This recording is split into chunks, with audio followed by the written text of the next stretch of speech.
जय श्री कृष्ण। आप सभी को माघ मास शुक्ल पक्ष जया एकादशी की ढेरों शुभकामनाएं।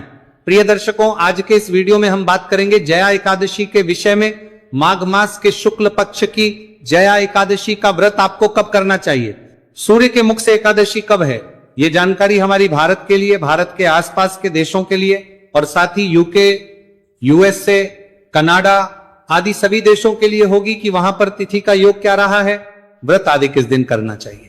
साथ ही बताएंगे कि पूजा कैसी करनी है भगवान की इस दिन, नियम क्या रहेंगे, इस एकादशी के किन नियमों के द्वारा व्रत करना चाहिए, आहार के रूप में आपको क्या खाना चाहिए इस एकादशी में, और पारण आपको कब करना चाहिए, पारण की विधि आदि क्या रहेगी। इस प्रकार से संपूर्ण जानकारी इस वीडियो के माध्यम से आपको प्रदान की जाएगी। आपसे निवेदन है कि वीडियो यदि थोड़ा सा भी उपयोगी लगे तो कृपया एक बार लाइक अवश्य कर दीजिएगा। और परमेश्वर की कृपा प्राप्त करने के लिए अब माघ मास के शुक्ल पक्ष की एकादशी, जिसका नाम होता है जया एकादशी, पद्म पुराण में वर्णन आता है, जहां भगवान श्री कृष्ण कहते हैं कि इस एकादशी का व्रत करने से मनुष्य ब्रह्म हत्या आदि बड़े बड़े पापों से छूटकर मोक्ष को प्राप्त हो जाता है। और ये जो एकादशी है, इसके व्रत के प्रभाव से भूत पिशाच आदि योनियों से भी मनुष्य को मुक्त कर देती है। यदि मान लीजिए कोई जीव किसी पिशाच योनि में है या किसी की मुक्ति नहीं हुई है, कोई अभी तक मुक्ति प्राप्त नहीं कर पाया है, तो उसके निमित्त यदि एकादशी की जाए तो ये अत्यंत प्रभावकारी है, अत्यंत फलदायी है। ऐसा माना जाता है कि उसकी मुक्ति तुरंत ही हो जाती है। इसके लिए क्या करना होता है, पहली बात करना, मनती ईयार बार आपको संकल्प करना होता है कि आप अमुक एकादशी अमुक प्रेत के निमित्त, अमुक व्यक्ति के निमित्त कर रहे हैं, उसकी मुक्ति के लिए कर रहे हैं या कर रहे हैं। इससे बताते हैं कि वह आत्मा तुरंत ही मुक्ति को प्राप्त कर लेती है। तो आप इस एकादशी का व्रत पूर्व में किसी का जिसका देहांत हो चुका है और आपकी संभावना हो कि उसकी मुक्ति नहीं हुई होगी, या उसकी मृत्यु किसी ऐसे हालात में हुई है जहां मुक्ति की संभावना कम हो, तो उनके निमित्त भी इस एकादशी के व्रत को करके उन्हें अर्पित कर सकते हैं। इसकी महिमा बताते हुए भगवान श्री कृष्ण कहते हैं कि एक समय जब इंद्र स्वर्ग में राज करते थे और सब देवगण जो है सुखपूर्वक स्वर्ग में रहते थे, तो एक समय इंद्र अपनी इच्छा अनुसार नंदन वन में अप्सराओं के साथ विहार कर रहे थे और गंधर्व जो है गान कर रहे थे। अब उन गंधर्वों में एक प्रसिद्ध गंधर्व था जिसका नाम था पुष्पतंत्र, और उसकी कन्या थी जिसका नाम था पुष्पवती, और चित्रसेन था तथा उसकी स्त्री मालिनी थी। इस प्रकार से ये चार लोग जो है नृत्य कर रहे थे। तो मालिनी का पुत्र पुष्पवान और उसका पुत्र माल्यवान भी उपस्थित थे। हुआ क्या, वहां पर पुष्पवती जो थी वो माल्यवान को देखकर उस पर मोहित हो गई। तो पुष्पदंत की जो कन्या थी पुष्पवती और मालिनी का जो पुत्र था माल्यवान, वो एक दूसरे पर मोहित हो गए। जो कन्या थी वह अपने रूप यौवन से माल्यवान पर कामवाण चलाने लगी। उसने अपने रूप लावण्य और हाव भाव से माल्यवान को वश में कर लिया। भगवान कृष्ण कहते हैं कि पुष्पवती भी अत्यंत सुंदर थी। अब वे इंद्र को प्रसन्न करने के लिए गान करने लगे, परंतु परस्पर मोहित हो जाने के कारण उनका चित्त भ्रमित हो गया। अब वो राग तो गा रहे हैं इंद्र के लिए, पर क्या है, उनका जो ध्यान है वो एक दूसरे में है। इस कारण से राग पे से, गाने पे से ध्यान भटक गया और इस कारण से उनका जो सुर ताल है वो बिगड़ गया। इंद्र ने इसे देख लिया। इंद्र को समझ भी आ गया कि ये एक दूसरे के प्रति मोहित है। इंद्र को अपना अपमान लगा कि आप मेरे लिए यहाँ गान कर रहे हैं और मेरा अपमान करके आप एक दूसरे में खोए हैं। उसको बड़ा गुस्सा आया, क्रोध आया, और उसने कहा कि तुम्हें धिक्कार है जो तुम कर रहे हो, वो किसी गंधर्व के लिए शोभा या मान्य नहीं है।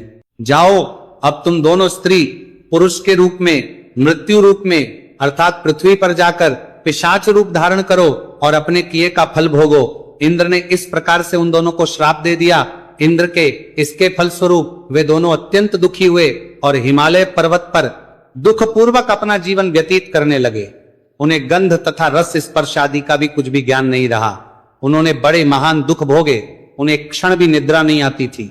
इस प्रकार दुख भोगते भोगते एक समय देव कृपा से माघ मास के शुक्ल पक्ष की जया एकादशी के दिन उनसे अनजाने में व्रत हो गया, क्योंकि उन्हें भोजन के लिए कुछ सामग्री ना मिली।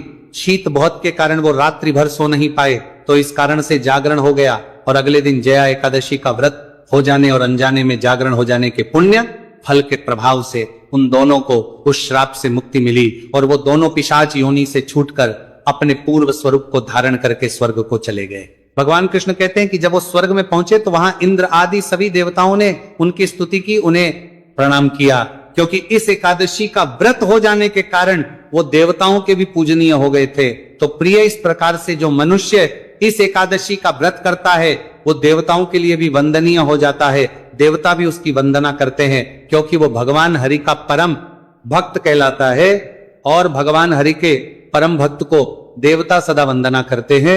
ये इसकी महिमा है जो पद्म पुराण में वर्णित है। अतः आपको इस एकादशी को अवश्य करना चाहिए। अब प्रश्न उठता है, इस एकादशी को कैसे करना चाहिए और क्या करना चाहिए? एकादशी व्रत के जो नियम है वो व्रत के एक दिन पूर्व ही दशमी तिथि से आरंभ होते हैं। उसी प्रकार से दशमी तिथि से व्रत के नियम आरंभ हो जाएंगे।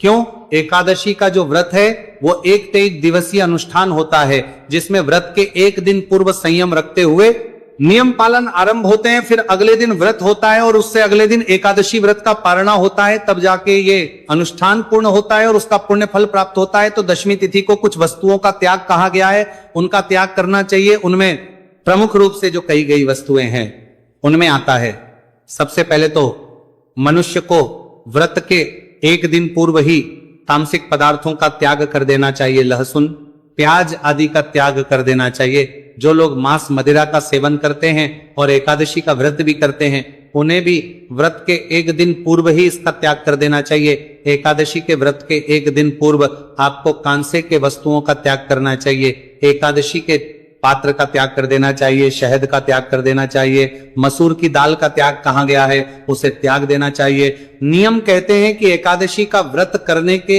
एक दिन पूर्व आपको केवल एक वक्त ही ग्रहण करना चाहिए। अगर संभव हो तो रात्रि को अन्न ग्रहण ना करें, और यदि किसी के लिए संभव ना हो, क्योंकि आजकल बहुत सारी बीमारियां, बहुत सारी परेशानियां होती हैं, बहुत सारी दवाइयां लेनी होती हैं, तो आप उसके अनुसार निर्णय कर सकते हैं। इस प्रकार से दशमी तिथि के नियम का पालन कीजिए। दशमी तिथि को ही आपने बाल आदि धो लेने चाहिए। जो भी हमारी माताएं बहनें एकादशी व्रत कर रही हैं, जो व्रत नहीं भी कर रही हैं, उन्हें भी एक ज्ञात हो कि एकादशी के दिन बाल धोना मना होता है। ना केवल एकादशी व्रत, द्वादशी के दिन भी बाल नहीं धोने चाहिए। तो सर, धोना है तो आप एक दिन पूर्व ही उसे धो लीजिए और ब्रह्मचर्य धारण कर लेना चाहिए। ब्रह्मचर्य का नियम पारण तक आपको निभाना होगा। इस प्रकार से दशमी का दिन व्यतीत कीजिए। व्रत के एक दिन पूर्व का दिन व्यतीत कीजिए। एकादशी का व्रत जिस दिन आप कर रहे हैं उस दिन आपको सूर्योदय से पहले उठ जाना चाहिए। उठने के बाद स्नान आदि करके स्वच्छ वस्त्र धारण कीजिए। इस दिन का जो स्नान है ये माघ एकादशी का स्नान है। इसी से अंतिम दिवसीय स्नान आरंभ होता है। यदि आपने पूरे माघ का स्नान नहीं किया है ना, तो आप इस दिन का सुबह का माघ स्नान अवश्य कीजिएगा। ये अत्यंत पुण्यदायी है। शास्त्र कहते हैं कि जो अंतिम 5 दिनों में माघ स्नान कर लेता है उसे संपूर्ण माघ नहाने का पुण्य फल प्राप्त होता है। पिछले दिनों कथा में भी इसका वर्णन आया था, और जब हम माघ मास महत्व में सुन रहे हैं वहां वर्णन आया था, और माघ की महिमा जहां बताई गई है पद्म पुराण में, वहां भी इसका वर्णन आता है। तो आपको ये अंतिम 5 दिन अवश्य ही स्नान करने चाहिए। अंतिम 5 दिन में स्नान करके कैसे आप इस पुण्य को प्राप्त कर सकते हैं, इसके लिए मैंने अलग से भी एक वीडियो बनाया है, उसका भी आप लाभ लीजिएगा। तो इस दिन का जो स्नान है इसे साधारण ना समझे, अगर संभव है तो आप संगम में स्नान कीजिए। शास्त्र कहते हैं कि जो मनुष्य माघ शुक्ला एकादशी पर त्रिवेणी संगम स्नान करता है उसके सभी पापों का नाश होता है और उसे दिव्य पुण्य की प्राप्ति होती है, तथा इसके प्रभाव से उसके पुण्य जो है वो 1000 गुना बढ़ जाते हैं। अब सभी लोग ना तो संगम जा सकते हैं, ना गंगा जी जा सकते हैं, या ना ही यमुना जी जा सकते हैं, तो आप अपने घर पर भी इसका लाभ ले सकते हैं। घर पर जो स्नान करेंगे उस स्नान के जल में थोड़ा सा गंगा जल और थोड़े से काले तिल मिला लीजिएगा और उससे स्नान कीजिएगा। अगर संभव हो तो उबटन के रूप में भी तिल का उबटन बनाकर लगा सकते हैं, या तिल के स्थान पर आप बेसन या हल्दी का उबटन भी प्रयोग कर सकते हैं। साबुन का प्रयोग नहीं करना चाहिए। इस प्रकार से स्नान आदि कीजिएगा, स्वच्छ वस्त्र धारण कीजिएगा। स्वच्छ वस्त्र धारण करके सूर्य को अर्घ्य अवश्य दीजिएगा, क्योंकि इस दिन सूर्य अर्घ्य की महिमा बहुत है। जब नारायण का पूजन करने जा रहे हैं उससे पहले सूर्य भगवान को अर्घ्य दीजिए। सूर्य अर्घ्य के इस दिन बड़ी महिमा कही गई है। माघ शुक्ला एकादशी के दिन भगवान सूर्य नारायण को दिया गया अर्घ्य दिव्य फलों की प्राप्ति कराता है। सूर्य अर्घ्य के साथ आप इस दिन इसके बाद जी को जल अवश्य दीजिएगा। तुलसी माता को जल दीजिएगा। शास्त्र कहते हैं कि इससे भी आपको बड़े पुण्य की प्राप्ति होती है। तदोपरांत आप इस एकादशी का संकल्प करते हुए पूजन कीजिएगा। अब प्रश्न उठता है जी कि पूजन कैसे करना है, पूजन के लिए क्या सामग्री चाहिए। सामग्री के रूप में भगवान नारायण की कोई तस्वीर या प्रतिमा लीजिए, उनको स्थापित करने के लिए कोई चौकी लीजिए, उस पर बिछाने के लिए एक लाल या पीला वस्त्र चाहिए। इसके अतिरिक्त रोली, मोली, पान, सुपारी, लौंग, इलायची, धूप, दीप, नैवेद्य, पुष्प, इत्र, जनेऊ, पंचामृत बनाने के लिए कच्चा दूध, दही, घी, शक्कर, गंगाजल, ये सारी सामग्री एकत्र करनी है। एक लोटा लेना है तांबे का, उसको पहले मांझ लीजिए। थोड़ा सा गंगाजल उसमें पहले भरिए, फिर उसमें शुद्ध जल भरिए और आसन लगा के बैठ जाइए। सारी सामग्री को एकत्र करके जो आपका स्थल है जहां आपने पूजा करनी है, चौकी लगानी है, वहां पे बैठ जाएं। पहले फूल के माध्यम से जल के छींटे दीजिए सभी सामग्री पर और उस स्थान पर जहां आपने पूजन करना है, जहां भगवान की स्थापना करनी है। इससे वो स्थान पवित्र हो जाएगा, वो सामग्री शुद्ध हो जाएगी। इस प्रकार से जल के छींटे आपने स्थान को शुद्ध किया है, पवित्र किया है, सामग्री को शुद्ध किया है। अब चौकी बिछाइए, उस पर लाल या पीला जो वस्त्र है उसे बिछाइए। भगवान की तस्वीर या प्रतिमा को स्थापित कीजिए। उनके सामने घी का दिया रखिए। घी का दिया सीधे हाथ की ओर रखेंगे और तिल के तेल का दिया है तो उलटे हाथ की ओर रखेंगे। विपरीत दिशा में धूप रखिए और अब अपने हाथ पर जल लीजिए और हाथ धो लीजिए। हाथ धोने के बाद एक एक मंत्र पर एक एक चम्मच जल आपने ग्रहण करना, इसे जलाशमणी कहते हैं। जल जो है 2 बूंद से अधिक नहीं होना चाहिए, क्योंकि जो निर्जला व्रत करते हैं उनके लिए केवल 6 मासा जल ही, शास्त्रों में कहा है कि जलाशमनी के रूप में 6 मासा जला प्रयोग कर सकते हैं। तो 2 बूंद जल 3 बार आपको लेना है। हस्तो प्रक्षालन नमः, हाथ पे जल लीजिए, हाथ धो लीजिए। ओम माधवाय नमः जल लीजिए, पी जाइए। ओम केशवाय नमः जल लीजिए, पी जाइए। ओम नारायणाय नमः जल लीजिए, पी जाइए। ओम पर्शिकेशाय नमः, नमः हस्तो प्रक्षालन, हाथ धो लीजिए। हाथ धोने के बाद अपने आप को तिलक कीजिए, मौली बांधिए, धूप और दीप को प्रज्वलित कीजिए। धूप दीप प्रज्वलित करके अब आप व्रत पूजन का संकल्प करेंगे। तो संकल्प करने के लिए सीधे हाथ पे जल लीजिए। 1 रुपए का सिक्का दक्षिणा के रूप में कम से कम रखिए, अधिक जो भी रखना चाहे वहां रख सकते हैं। और 3 बार बोलिए ओम श्री विष्णु, ओम श्री विष्णु, ओम श्री विष्णु। अपना नाम, अपना गोत्र, जिस स्थान पर बैठकर संकल्प कर रहे हैं वहां का मकान नंबर, क्षेत्र का नाम, शहर का नाम, माघमाशीष, पुण्यतिथि भगवान श्री हरि विष्णु, एकादशी विष्णु, और वह संकल्प भगवान के चरणों में अर्पित कर दीजिए। इस प्रकार से आपने संकल्प अवश्य करना है। संकल्प के बिना किसी भी पूजा पाठ की सिद्धि नहीं होती है। आपके प्रश्न कई बार हैं कि पंडित जी प्रत्येक एकादशी पर संकल्प करना चाहिए क्या? यदि आपने किसी के निमित्त पूर्व में संकल्प किया हुआ है, कई बार क्या करते हैं हम किसी के लिए एकादशी बोल देते हैं कि अमुक व्यक्ति की मुक्ति के लिए हम इतनी एकादशी करेंगे या अमुक के लिए हम इतनी एकादशी करेंगे।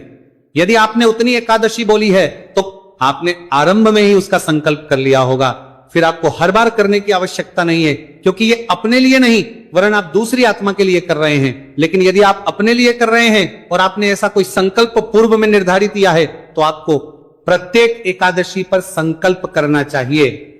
शास्त्रीय विधि से इस प्रकार ना कर पाए तो केवल इतना बोल दीजिए, हाथ में जलेगी, कि प्रभु आज माघ मास के शुक्ल पक्ष की जया एकादशी पर आयु आरोग्यता के प्राप्ति के लिए, सुख संपत्ति की प्राप्ति के लिए और भगवान नारायण के प्रसन्नता के लिए इस एकादशी का तथा कथा श्रवण का संकल्प करते हैं। इसे आप स्वीकार करें और इतनी शक्ति प्रदान करें कि हम इसको सफलता पूर्वक कर पाए।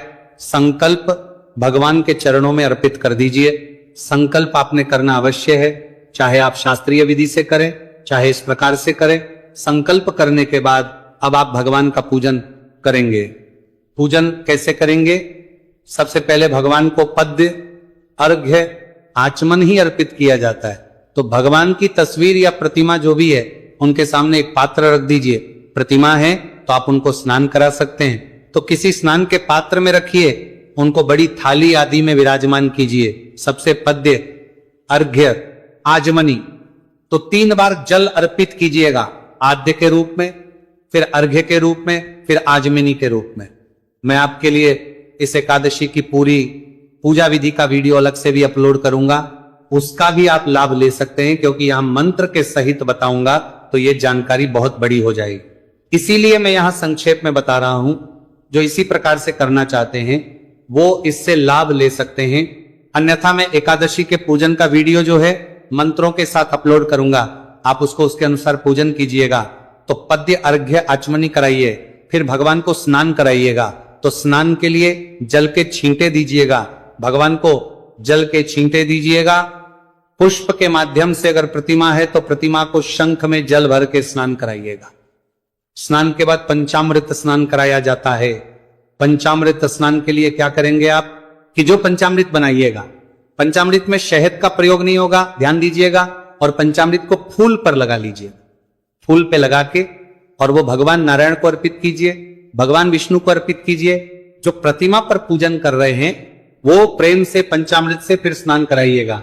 पुनः शुद्ध जल से स्नान कराइए। तस्वीर है तो जल के छींटे दे दीजिए पुष्प के माध्यम से, और प्रतिमा है तो अच्छे से नहलाइए भगवान को। शुद्ध देवक स्नान कराने के बाद स्नान कराइए। गंध युक्त स्नान क्या होता है, आप जल में थोड़े से चंदन लाल या सफेद चंदन मिला लीजिएगा और पुष्प डालिएगा और उसे स्नान कराइएगा। फिर भगवान को वस्त्र अर्पित कीजिए, वस्त्र के रूप में का टुकड़ा तोड़िएगा, वो अर्पित कीजिएगा। वस्त्र अर्पित करके भगवान को जनेऊ अर्पित कीजिएगा। जनेऊ को से तिलक कर लीजिएगा, फिर जनेऊ अर्पित कीजिएगा। जनेऊ अर्पित करने के बाद इत्र लगाएंगे, इत्र को फूल पर लगा लीजिए और अर्पित कीजिए भगवान को। इत्र अर्पित करके तदोपरांत भगवान को तिलक कीजिएगा। कुमकुम आदि से तिलक कीजिए। प्रेम से भगवान को तिलक करने के बाद पुष्प अर्पित कीजिए। फूलों की माला है आपके पास तो भगवान को माला पहनाइएगा। फिर धूप ये दीप दिखाइए और नैवेद्य के रूप में, अगर आपके पास कोई फल है तो फल अर्पित कीजिए भगवान को। फल नहीं है तो कोई मिठाई अर्पित कीजिएगा। तिल से बनी हुई मिठाई इस दिन अधिक उपयुक्त रहती है। खुश ना हो तो मिश्री अर्पित कर सकते हैं या बताशे अर्पित कर दीजिएगा। फिर आचमनी के रूप में 1 चम्मच जल सामने रखे पात्र में अर्पित कीजिएगा और फिर तांबुल अर्पित कर्मी अर्पित कीजिएगा। और फिर तांबुल अर्पित कर्मी किया जाता है। तांबुल के रूप में पान का पत्ता लीजिए,